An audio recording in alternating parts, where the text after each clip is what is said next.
नमस्कार, कसे आहात सगळे? तर पुन्हा एकदा आपलं स्वागत आहे पायल रेसिपीजमध्ये. तर आज आपण एका वेगळ्या प्रकारे मस्त अशी पनीरची भाजी बघणार आहोत. त्यासाठी मी इथे पाव किलोपेक्षा थोडं जास्त पनीर घेतलेलं आहे. यामध्ये आपल्याला अर्धा चमचा हळद, अर्धा चमचा तिखट, थोडं चवीनुसार मीठ आणि चिमटीभर गरम मसाला टाकून आपल्याला हे छान असं मिक्स करून घ्यायचं आहे. म्हणजे सर्व पनीरच्या जे क्यूब आहेत ते छान असे कोट झाले पाहिजे. तर इथे सर्व क्यूब मी हे छान असे कोट करून घेतलेले आहेत. आता थोड्या वेळासाठी आपण हे बाजूला ठेवून देऊ आणि पुढे काय करायचं आहे ते बघूया.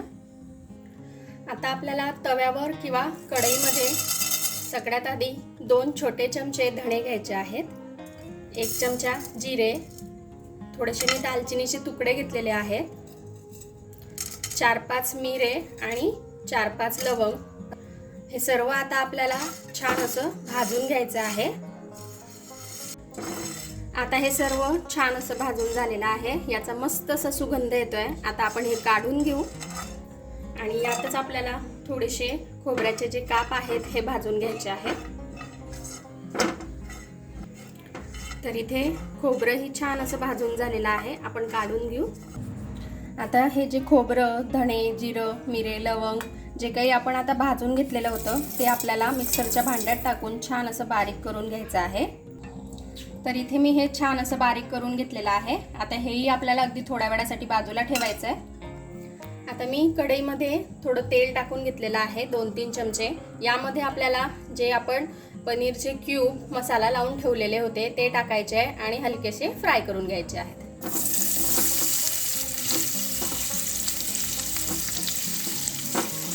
आजची जी आपली रेसिपी आहे ती अगदी मस्त आहे. त्याचबरोबर चवीला तर अप्रतिम आहे. तुम्ही बाहेरची जी भाजी आहे किंवा रेस्टॉरंटमध्ये जे पनीर मिळतं तर त्यापेक्षाही तुम्हाला ही रेसिपी भरपूर आवडेल. तर तुम्ही एक वेळेस नक्की ट्राय करा आणि रेसिपी आवडली तर लाईक, शेअर आणि सबस्क्राईब करायला विसरू नका.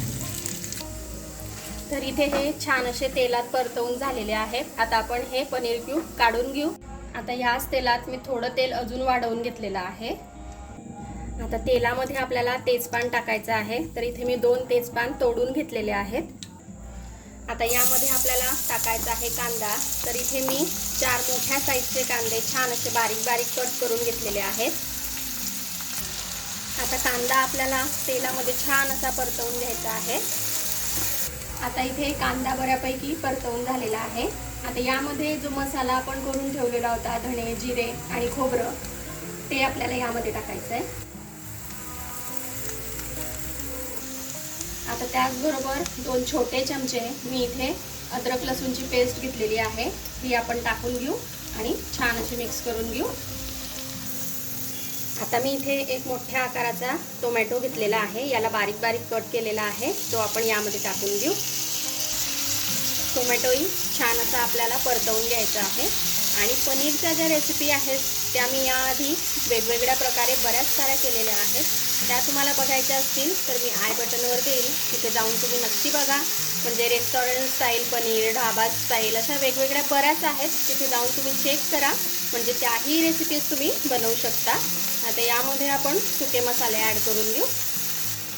अगदी थोडीशी आपल्याला हळदीची पावडर टाकायची आहे. चवीनुसार लाल तिखट टाकायचं आहे, जसं आपण खात असाल कमी जास्त तसं. इथे मी 2 चमचे टाकलेला आहे. छोटा अर्धा चमचा आपल्याला गरम मसाला टाकायचा आहे. चवीनुसार मीठ. आता हे सर्व छान असं आपण परतवून घेऊ. आता यामध्ये आपल्याला हलकंसं पाणी टाकायचं आहे थोडंसं आणि झाकण ठेवून याला छान असं होऊ द्यायचं आहे. तर इथे 7-8 मिनटं झालेले आहेत. आपली जी ग्रेव्ही आहे ती छान अशी तयार झालेली आहे. बघा, सर्व जे मसाले आहेत ते छान असे एकजीव झालेले आहेत. असंच आपल्याला हे करून घ्यायचं आहे. आता जे पनीर क्यूब आपण फ्राय करून ठेवलेले होते ते आपल्याला यामध्ये टाकायचे आहेत आणि छान असे मिक्स करून घ्यायचे आहेत. आता यामध्ये आपल्याला टाकायचं आहे पाणी. तर पाणी टाकताना आपल्याला गरम पाण्याचा वापर करायचा आहे. म्हणजे पुढची जी प्रोसेस आहे आपली ती अगदी लवकर होते आणि चवही छान लागते. तर तर इथे मी जवळपास 1 कप पाणी टाकलेलं आहे. आता मी इथे थोडं दही हे फेटून घेतलेलं आहे. अर्धा वाटी दही असेल हे आपल्याला यामध्ये टाकून घ्यायचं आहे. दह्याने सुद्धा मस्त अशी चव येते आपल्या पनीरच्या भाजीला, म्हणून नक्की यामध्ये दही अशा प्रकारे टाका.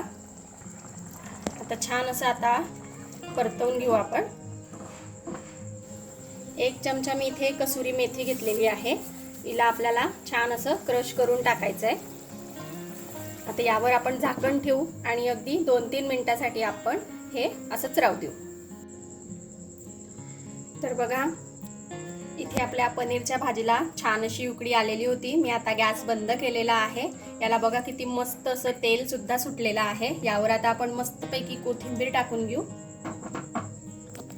तर बघा, इथे आपली मस्त अशी पनीरची भाजी जी आहे ती खाण्यासाठी रेडी आहे. खूप अप्रतिम लागते. तुम्ही एक वेळेस नक्की ट्राय करा आणि रेसिपी आवडली तर चॅनलला सबस्क्राईब नक्की करा. आपण भेटूया अशाच एका छानशा रेसिपीसोबत नेक्स्ट व्हिडिओमध्ये. तोपर्यंत आपली काळजी घ्या आणि जाता जाता चॅनलला सबस्क्राईब करा. Take care. Bye bye.